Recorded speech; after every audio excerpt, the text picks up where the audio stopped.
It's got to be biblical. The prophetic timeline states that these unfolding events, the convergence of global conflicts, economic collapse, and unprecedented natural disasters, is not actually the end, but will rather complete the foundation necessary for a swift global change unlike any other time in history. Change that leads to the rise of a one-world government.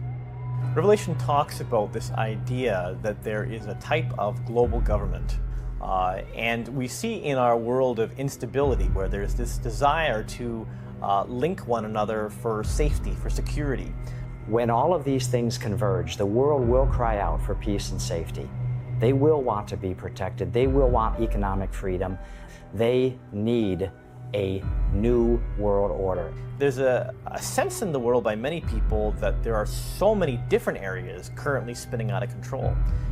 Defense Secretary Chuck Hagel talked about how global chaos seems to be the new norm. In other words, there's this feeling of instability. And out of instability, people often want stability. Out of chaos comes order. And so people are looking for something to give that to them. Change often comes out of necessity, and the idea of a global government has actually been on the table for quite some time amongst world leaders, and the foundation for this new system already exists.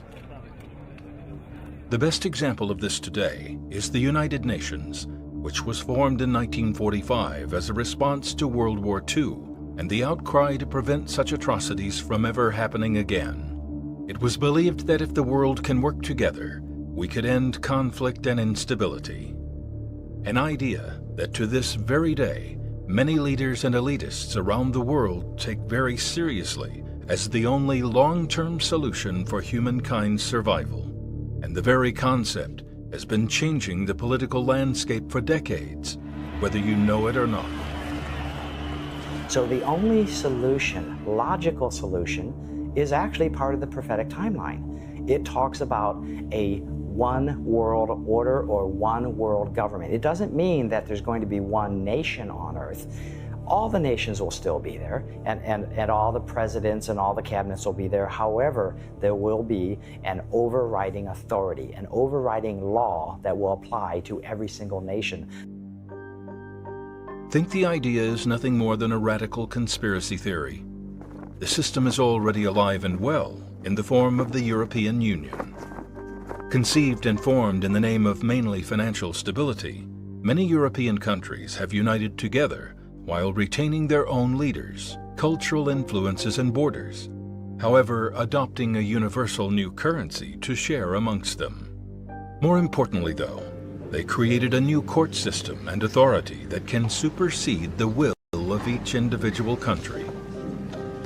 Not only is the formation of the UN and the EU the very embodiments of precisely what prophecy foretold would happen in the last days, but this model, in the name of peace, safety, and stability, will eventually be applied on a global scale.